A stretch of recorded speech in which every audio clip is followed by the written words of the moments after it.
Hello everyone, welcome back to our channel मिसा मैडू a premium coaching centre. तो आज हम यहाँ पे स्पेशली मैं 9-10 के स्टूडेंट्स के लिए आज ये लेकर आई हूँ। आज का जो टॉपिक है वो है वाक्य वाक्य यानी कि सेंटेंस। तो वाक्य आप लोग जानते हैं, वाक्य सेंटेंस को कहते हैं। तो आज हम यहाँ पे वाक्य कैसे बनता है और वाक्य को कैसे लिखा जाता है, वाक्य के भी अपने अपने प्रकार होते हैं, भेद होते हैं। तो आज हम उसके बारे में पढ़ेंगे। तो स्टार्ट करते हैं आज का वीडियो।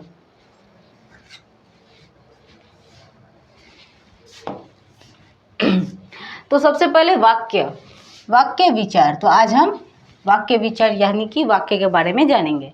तो वाक्य क्या होता है? सेंटेंस। कोई आप एक लाइन लिखते हो तो उसको हम क्या बोलते हैं? सेंटेंस। ठीक है। तो वाक्य जिस शब्द समूह से वक्ता या लेखक का अभिप्राय श्रोता या पाठक को पूर्ण रूप में समझ आ जाए उसे वाक्य कहते हैं। जैसे कि हम कोई लाइन लिखते हैं तो वो लाइन जो बोल रहा है या जो लिख रहा है या जिसके बारे में बात हो रही है तो समझ में जो आ जाए लाइन, उसके बारे में उसको हम क्या कहते हैं? वाक्य। आप कोई भी लाइन बोलो, ठीक है, आप कोई भी वाक्य बोलो, वाक्य को सेंटेंस बोलते हैं। आप कोई भी वाक्य बोलो, आप वो एक जो लाइन होता है वो लाइन समझ में आ जाना चाहिए, तो उसी को हम क्या कहते हैं? वाक्य यानी कि सेंटेंस बोलते हैं। ठीक है। तो जिस शब्द समूह से वक्ता, ठीक है, जो बोल रहा है या लेखक जो लिख रहा है का अभिप्राय श्रोता या पाठक को पूर्ण रूप में समझ आ जाए, मतलब जो सुन रहा है और जो पाठ पढ़ रहा है वो पूर्ण रूप में समझ में आ जाए, उसे क्या बोलेंगे? उसे वाक्य कहते हैं। ठीक है। जैसे राम पढ़ता है तो एक वाक्य हो गया, समझ में आता है ना कि राम क्या कर रहा है, राम पढ़ रहा है। राम एक वाक्य, मतलब ये जो वाक्य है ये वाक्य आपको समझ में आ रहा है।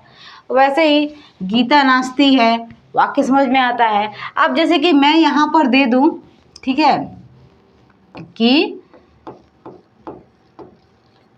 सोहन चाय पी रहा है,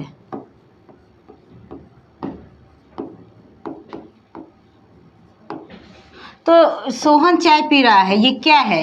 ये वाक्य है। आप लोगों को समझ में आ रहा है, सबको समझ में आ रहा है कि सोहन चाय पी रहा है। तो ये जो वाक्य है इसी को हम लोग क्या बोलते हैं? वाक्य। मतलब जो इंसान को समझ में आ जाए। आप जो भी लाइन बोलो, आप जो भी एक वाक्य, लाइन को हम लोग वाक्य बोलते हैं। आप कोई भी एक वाक्य बोलो वो समझ में आ जाए, ठीक है, जो बोल रहा है, जो सुन रहा है, जो लिख रहा है, तो समझ में आ जाए, तो उसको हम क्या कहते हैं? वाक्य। ये एक वाक्य, ये एक मतलब पाठ की पूर्ति करवाता है। मतलब आप कोई भी बात बोल रहे हो तो उसका पूर्ति करवाता है। जैसे कि राम सोहन चाय, तो ये अधूरा रह जाता है, पी रहा है, तो ये पूरा वाक्य का पूर्ति हो, ये पूरे लाइन का पूर्ति हो गया। तो ये पूरे लाइन का जो पूर्ति होता है तो इसी को हम क्या बोलते हैं? इसी को हम क्या बोलते हैं? वाक्य बोलते हैं। ठीक है। और वाक्य के भी प्रकार होते हैं जी। कितने प्रकार है? 3। ठीक है। कि किसी वाक्य को वाक्य कहलाने के लिए उसमें 3 बातों का निहायत रहना जरूरी है। मतलब 3 बातों का रहना निहायत जरूरी होता है। 3 बात, मतलब कोई भी वाक्य को पूर्ण करवाने के लिए 3 बात का रहना जरूरी होता है। क्या क्या? कि सबसे पहले योग्यता, ठीक है, उसके बाद आकांक्षा, उसके बाद कर्म यानी कि कर्म। ठीक है। तो योग्यता क्या हो जाता है वो देखिए आप। वाक्य की पूर्ति कराने के लिए ये 3 चीजें जरूरी होती है, योग्यता, आकांक्षा और कर्म। ठीक है।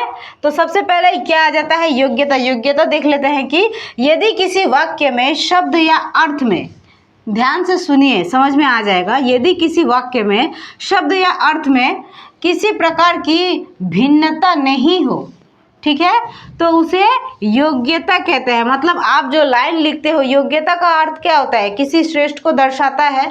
तो वैसे ही आप जो लाइन लिख रहे हो तो उसमें किसी भी प्रकार का कोई भिन्न बात ना हो, कुछ अलग ना हो, वो एक वाक्य की पूर्ति कराए जिसमें योग्यता झलके, उसको योग्यता कहते हैं। ठीक है। तो ये वाक्य में रहना जरूरी होता है तो उसे योग्यता कहते हैं। जैसे वह कुल्हाड़ी से पत्र लिखता है, ठीक है, इस वाक्य में शब्द और अर्थ परस्पर है, यानी कि इस वाक्य में शब्द और अर्थ में परस्पर है। मतलब जो अर्थ निकल के आता है वो दोनों अलग अलग होते हैं, क्योंकि लिखने का काम कलम से होता है ना कि कुल्हाड़ी से। समझ में आ रहा है? क्योंकि वह कुल्हाड़ी से पत्र लिखता है तो ये तो नहीं होगा ना, ये होगा। तो ये समझने के लिए दिया गया है कि ये शब्द या अर्थ किसी प्रकार की भिन्नता नहीं होती है, ठीक है।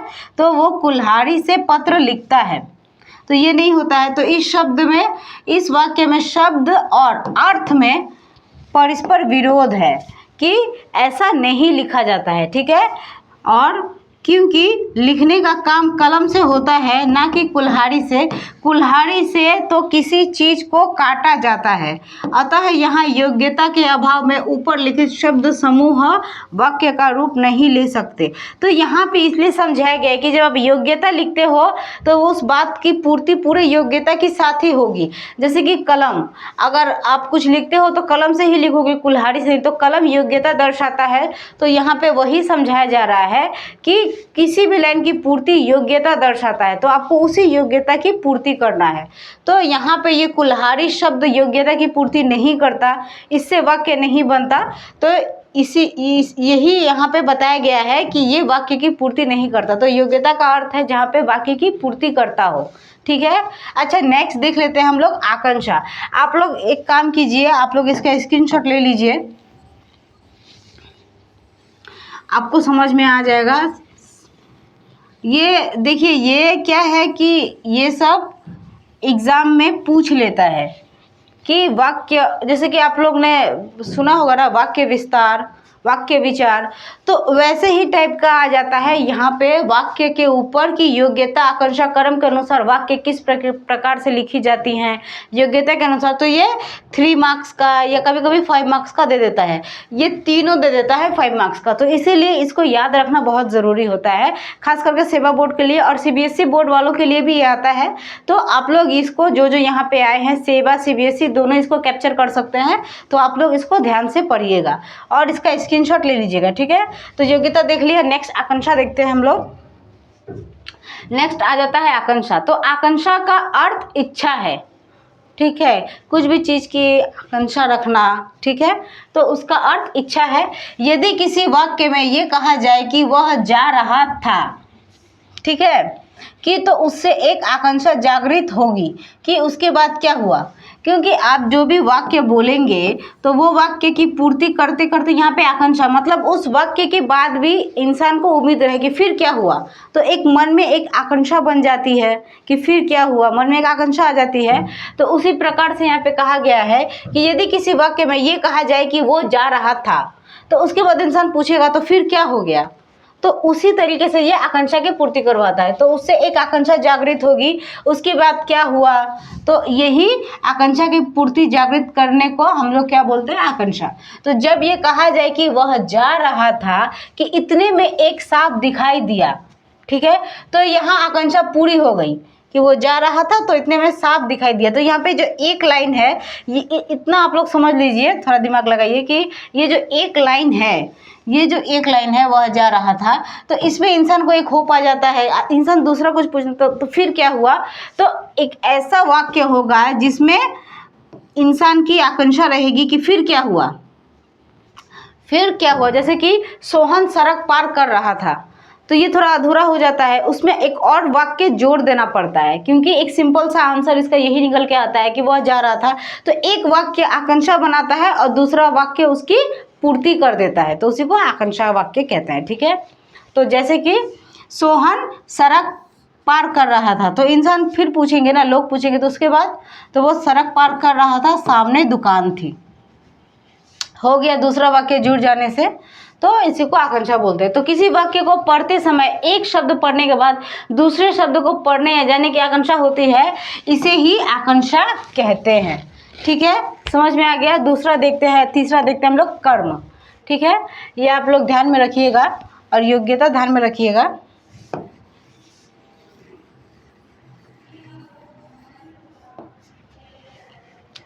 तो कर्म, किसी वाक्य में स्थान तथा कारण, यहाँ पे कर्म यानी काम का बोला गया है, तो किसी वाक्य में स्थान या कारण का रहना आवश्यक होता है, स्थान या कारण, ठीक है, कारण का रहना आवश्यक होता है किसी भी वाक्य में, स्थान और कारण का रहना आवश्यक होता है। यदि ऐसा लिखा जाए कि एक पृष्ठ में राम और दूसरे पृष्ठ में लिखता है, मतलब एक पृष्ठ यानी कि पेज होता है, ठीक है, एक पृष्ठ में राम और दूसरे पृष्ठ में लिखता है, तो लिखा जाए तो यहाँ स्थान नहीं, यहाँ स्थान ही एकता का अभाव खटकता है। मतलब एक पेज में दूसरे पेज में लिखता है तो यहाँ पे स्थान जो है कि एक पेज में फिर दूसरे पृष्ठ में, तो यहाँ पे स्थान आदमी ढूंढेगा।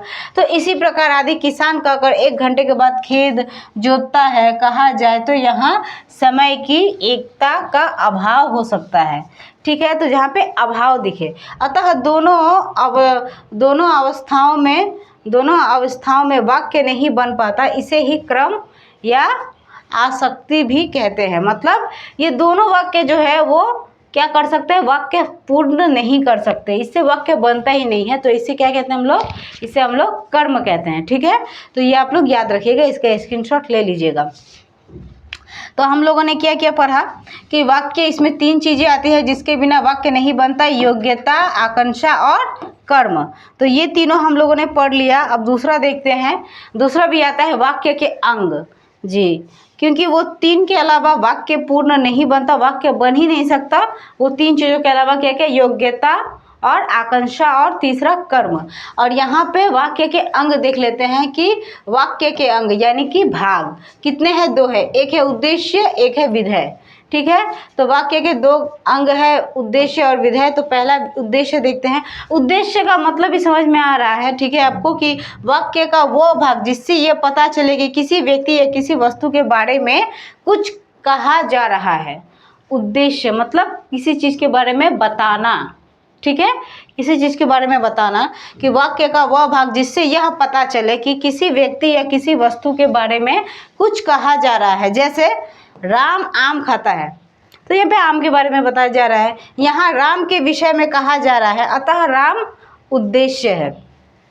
समझ में आ गया, क्योंकि राम आम खा रहा है तो यहाँ पे राम के बारे में बताया गया है, तो यहाँ राम के विषय में कहा जा रहा है, तो अतः राम क्या हो गया, उद्देश्य हो गया। तो किसी उद्देश्य मतलब किसी को उद्देश्य बनाकर जो वाक्य बोला जाए उसको क्या बोलेंगे हम लोग, उद्देश्य। अब विधेय देख लेते हैं।